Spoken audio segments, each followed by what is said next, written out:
This video explores Jay Kasanji's influential 1999 publication, Historical and Theoretical Basis of Inclusive Education. This foundational work provides crucial perspectives on the historical roots and theoretical underpinnings of inclusive educational practices. Originally presented as a keynote address at a workshop in Namibia, Kasanji's work addressed critical needs for educational reform. Kasanji's work highlights the rich tradition of inclusive practices within African Indigenous education. He presents four core principles: universality, relevance, functionality, and community localization as the foundation of inclusive education. Kasanji's work has had significant influence on the global movement towards inclusive education, informing international policies and frameworks. Kasanji distinguishes between integration, where special programs exist within a largely unchanged system, and inclusion, which fundamentally restructures education to embrace all learners. Kasanji's work continues to provide essential historical and theoretical foundations for the global movement towards truly inclusive education systems. The central argument in Kasanji's work is that inclusive education is not a modern invention, but has deep historical roots in African Indigenous education systems. Kasanji challenges the notion that inclusive education is solely a Western concept. He argues that many principles of modern inclusive education were already present in traditional African education systems. Kasanji identifies four fundamental principles that characterize traditional African education systems. These principles remain highly relevant to modern inclusive education practices. The principle of universality translates into modern inclusive practices such as mixed ability grouping, universal design for learning, and creating accessible learning materials.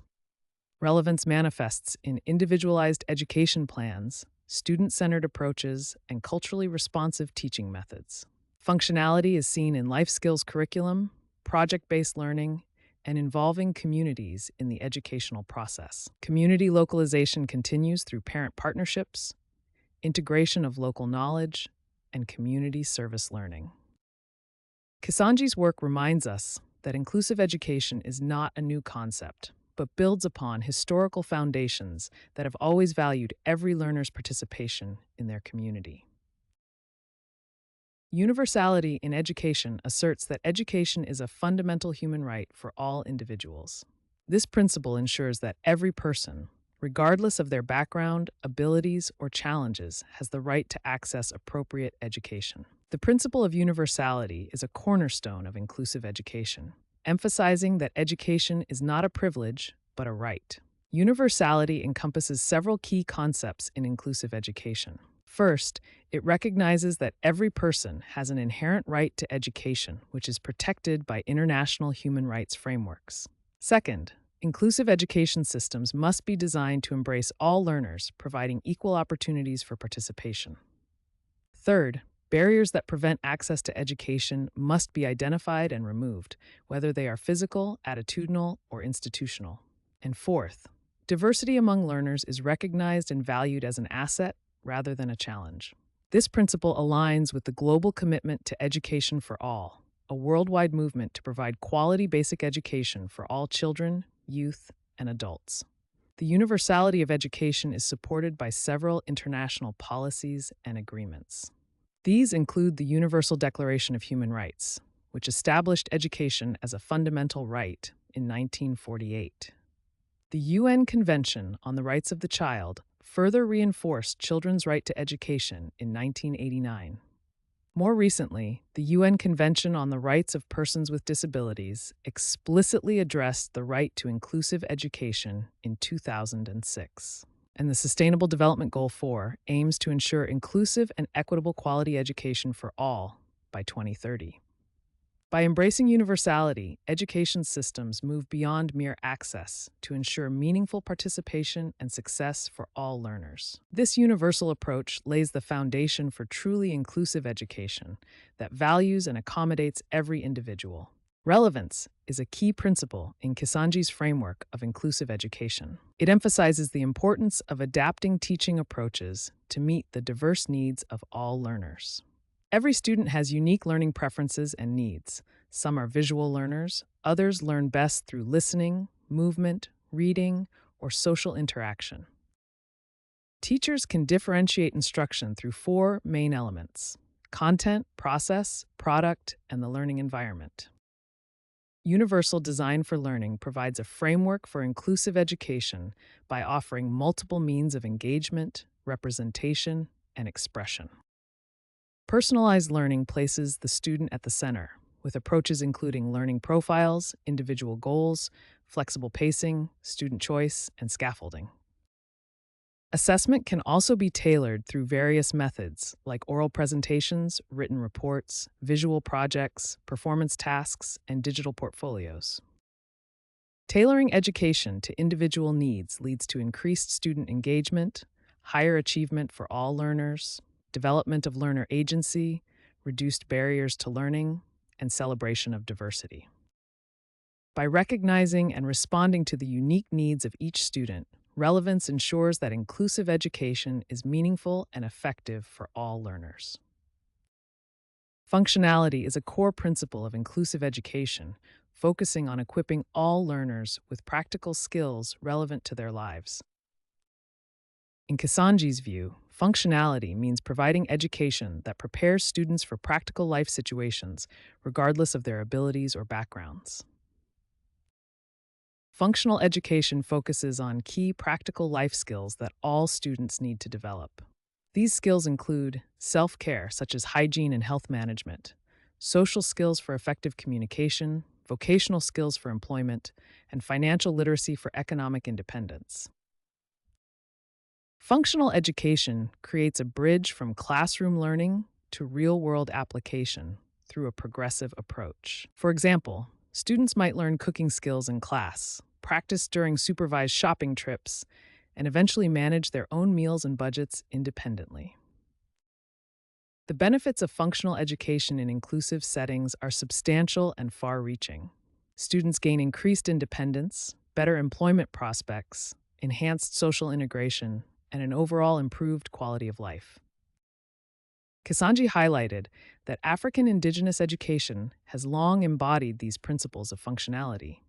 By connecting education directly to life skills and community needs, functionality ensures that all learners can develop capabilities that enhance their participation in society. In Kisanji's work on inclusive education, he makes an important distinction between integration and inclusion.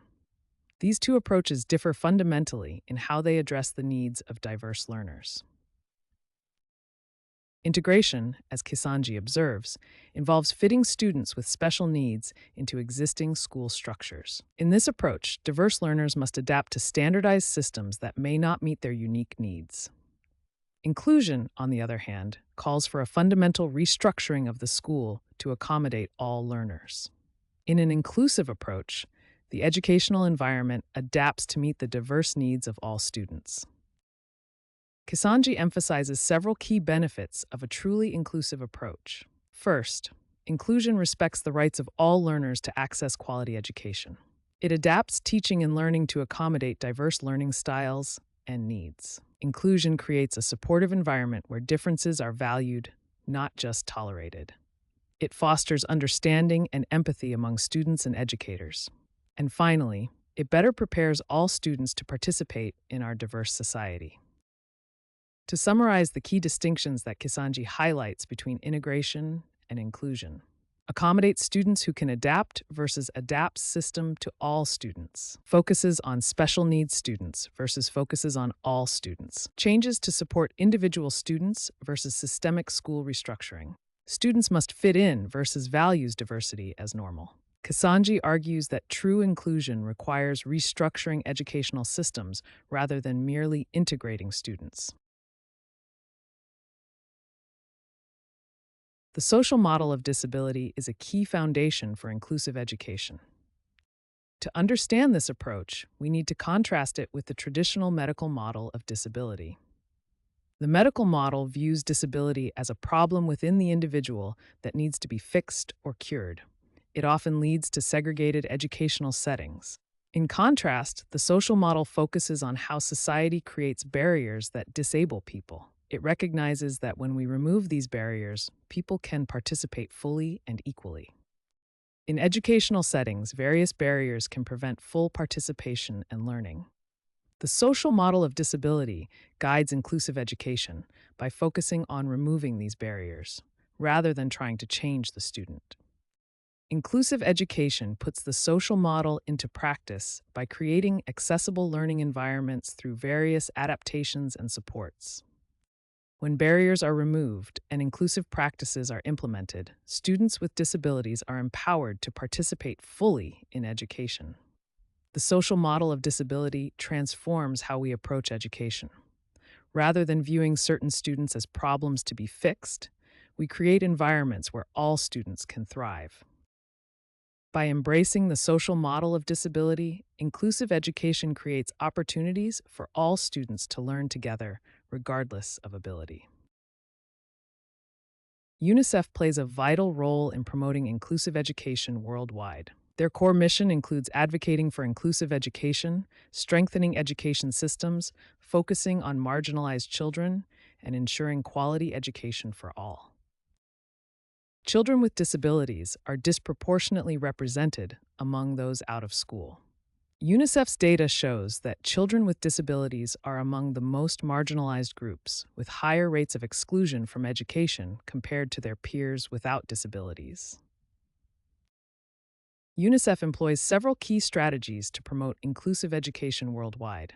These include advocating for policy reform, supporting teacher training, developing inclusive learning materials, and partnering with governments and organizations.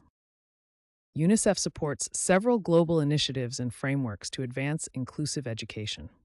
These include the Education for All initiative, the Inchan strategy, and various regional programs that focus on enabling children with disabilities to access quality education.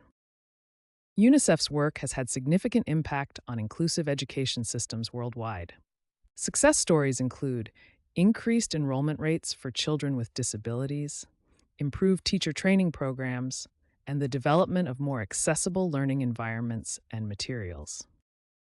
UNICEF continues to champion inclusive education, ensuring every child's right to quality learning regardless of ability or circumstance. Through its multifaceted approach, UNICEF is helping to create educational systems that truly serve all children. Despite the global movement toward inclusive education, significant challenges remain in its implementation. We can categorize these challenges into four main areas: inadequate teacher training, insufficient resources, negative attitudes, and systemic barriers. First, many teachers lack specialized training to support diverse learners. They often have limited confidence in adapting their teaching methods, insufficient ongoing professional development, and few opportunities for collaborative learning with specialists. Resource limitations present another significant barrier. Many schools have inaccessible physical infrastructure, limited assistive technologies, insufficient funding, and large class sizes that make individualized attention difficult. Negative attitudes remain a powerful obstacle. Persistent stigma and discrimination, cultural barriers, resistance to changing traditional teaching methods, and misconceptions about children with disabilities all impede progress toward inclusive education. Systemic barriers also hinder inclusive education. These include gaps between policy and implementation, poor coordination between stakeholders, competing educational priorities, and insufficient monitoring and accountability mechanisms. Despite these challenges, several promising solutions exist. These include comprehensive teacher development programs, strategic resource allocation, awareness campaigns to change attitudes, and stronger policy implementation frameworks. Addressing these challenges requires coordinated effort from all stakeholders, including policymakers, educators, parents, and the broader community. Overcoming these challenges is essential for realizing the vision of truly inclusive education for all learners. Teacher training is a critical foundation for successful inclusive education. Teachers need specialized skills to create truly inclusive environments where all students can thrive, regardless of their abilities. Effective teacher training for inclusion focuses on several key components. First, inclusive pedagogy helps teachers understand diverse learning needs and adapt their methodologies. Differentiated instruction provides skills to modify curriculum and assessment to accommodate various learning styles. Collaborative practice enables teachers to work effectively with specialists, families, and support staff. Knowledge of assistive technology equips teachers with tools that support students with special needs. Research clearly demonstrates the significant impact of proper teacher training. With proper training, 92% of teachers report increased confidence in supporting diverse learners. Students show 45% better learning outcomes in classrooms with properly trained teachers. There's a 78% reduction in exclusionary practices after teachers receive comprehensive training. Despite these benefits, teacher training for inclusion faces several challenges. Limited pre-service training can be addressed by revising teacher education curricula to include inclusive practices as a core component. The lack of ongoing professional development can be overcome by establishing regular in-service training and mentorship programs. Teacher training is not just beneficial, it is essential for creating truly inclusive educational environments where all students can reach their potential. With proper investment in teacher development, inclusive education becomes not just a goal, but a sustainable reality. Early intervention is a critical component of inclusive education systems, focusing on identifying and supporting children with disabilities from the earliest possible age. Early intervention refers to specialized services and support systems designed for children with developmental delays or disabilities from birth to age 6. The first 6 years of life represent critical periods for brain development. During these years, children's brains have exceptional neuroplasticity, making this the optimal time for intervention. Early intervention offers numerous benefits. Children receiving early support show improved cognitive development, enhanced social skills, better school readiness, and their families experience reduced stress. Early detection is essential for timely intervention. Professionals use various methods, including developmental screenings, health assessments, behavioral observations, and family interviews to identify children who may benefit from early intervention services. Early intervention creates a foundation for inclusive education. It ensures smooth transitions to school settings, establishes individualized supports, builds school readiness, and develops collaborative approaches between families and educators. Research demonstrates the effectiveness of early intervention. Studies show a 40 to 60% reduction in the need for special education, significant improvements in developmental outcomes, cost effectiveness with a $7 return for every dollar invested, and long-term benefits that extend into adulthood. By prioritizing early intervention, inclusive education systems can better support all children in reaching their full potential. Restructuring schools for inclusion requires fundamental changes to school cultures, policies, and practices. This restructuring encompasses 3 interconnected areas: school cultures, school policies, and daily educational practices. A truly inclusive school environment is built on 3 key elements. First, a welcoming and supportive environment creates physical and emotional safety for all students, regardless of their needs or abilities. Second, a flexible curriculum that can adapt to various learning styles and individual needs allows all students to access education in ways that work for them. Third, collaborative partnerships between teachers, parents, and the community create a support network that enhances inclusive education. Implementing these changes requires a systematic approach with practical steps. Let's compare the structures of traditional schools versus truly inclusive schools. Restructuring schools for inclusion offers significant benefits for the entire educational community. By restructuring our schools, we create environments where all students can learn together, developing their unique potential in a supportive community. Kasanji's 1999 paper on inclusive education was originally presented as a keynote address for a workshop in Namibia. To understand the significance of Kisanji's work, we need to examine the context of Namibia, a country in southwestern Africa that had gained independence just 9 years earlier in 1990. The 1990s were a critical period for Namibia's education system.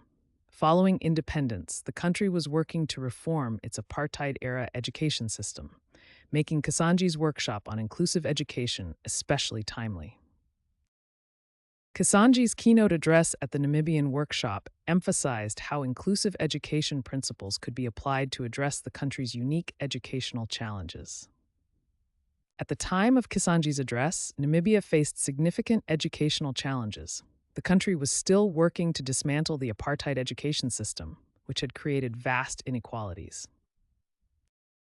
Kisanji's workshop had a significant impact on Namibia's approach to inclusive education.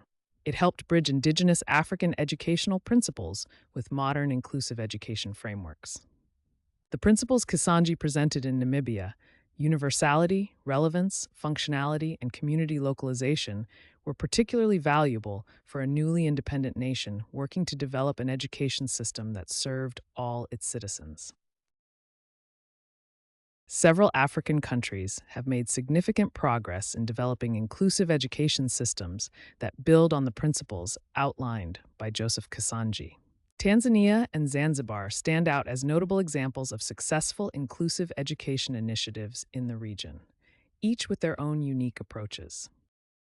Tanzania implemented a comprehensive national inclusive education strategy in 2009, focusing on teacher training programs specific to special educational needs.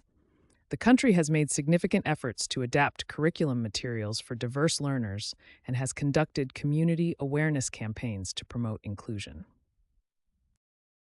Zanzibar has transformed its education system since adopting an inclusive education policy in 2006. Special schools were converted to inclusive education resource centers, and a child-to-child approach promotes peer support among students. The region has also invested in making school infrastructure more accessible for all learners.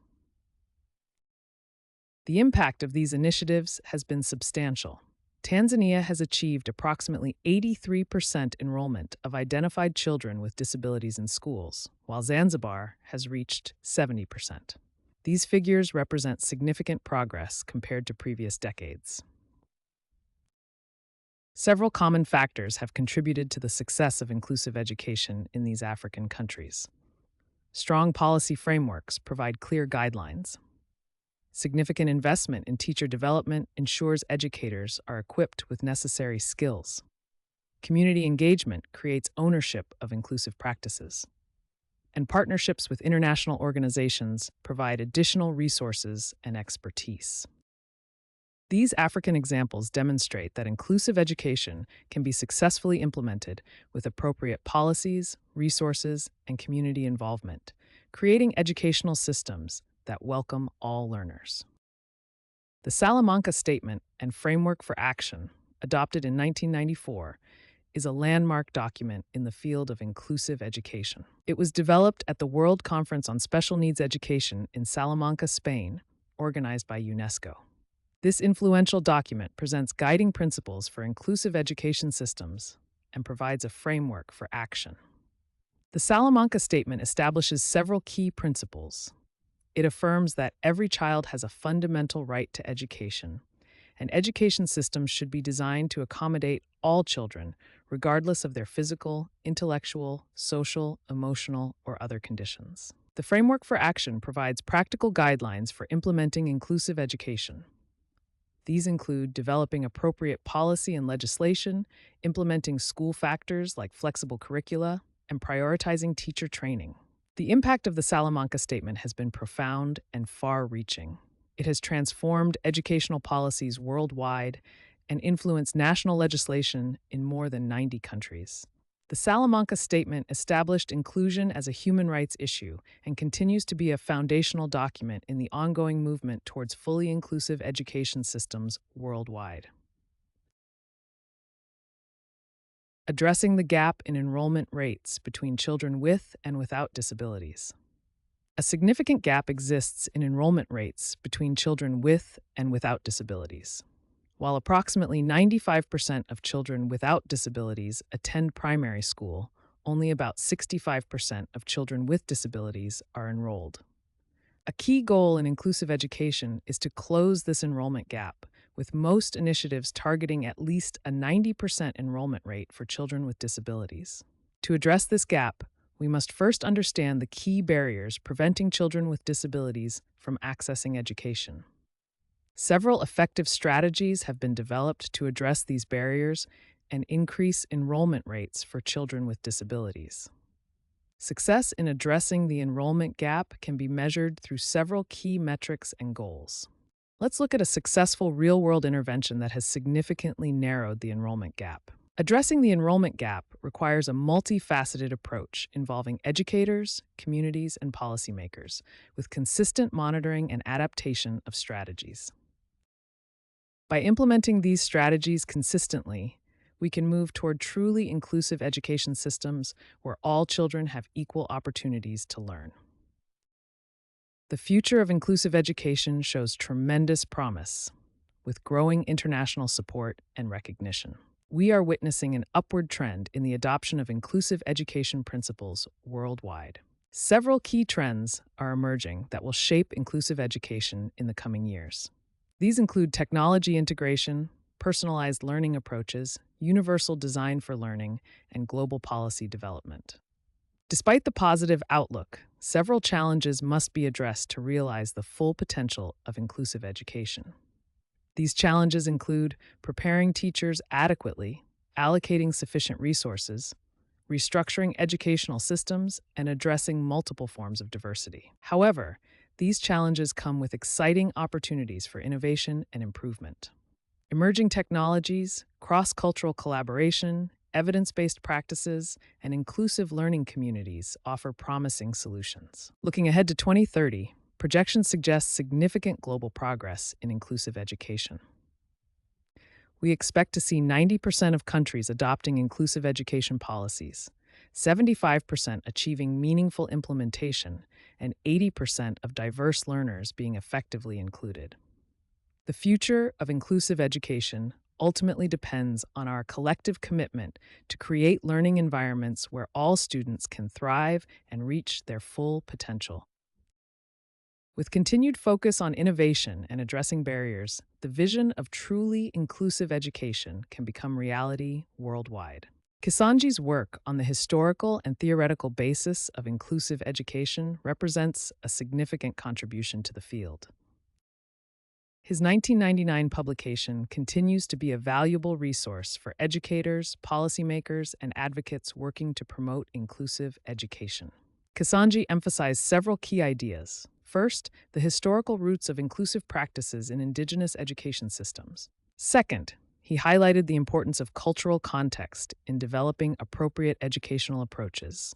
Third, he articulated the crucial distinction between integration and inclusion in educational settings. Finally, his work laid a theoretical foundation for many modern inclusive education practices. Kisanji's work continues to influence various stakeholders in the educational landscape. For educators, his work provides a framework for developing inclusive teaching practices and strategies. For policymakers, it offers historical context and theoretical principles to inform policy development. And for advocates, it strengthens arguments for promoting equity and accessibility in education systems worldwide. One of Kisanji's most enduring contributions is connecting historical educational practices to modern inclusive approaches. He drew direct connections between historical educational roots and contemporary inclusive practices. The four principles he identified, universality, relevance, functionality, and community focus, have evolved into modern approaches like universal design for learning, personalized education, skills-based curricula, and locally relevant educational content. By understanding the historical and theoretical basis of inclusive education that Kisanji articulated, we can continue working towards building a more just and inclusive world. His emphasis on cultural context and historical perspective provides crucial insights for creating equitable and accessible learning opportunities for all students. Kisanji's legacy continues to inspire and guide the ongoing development of inclusive education around the world.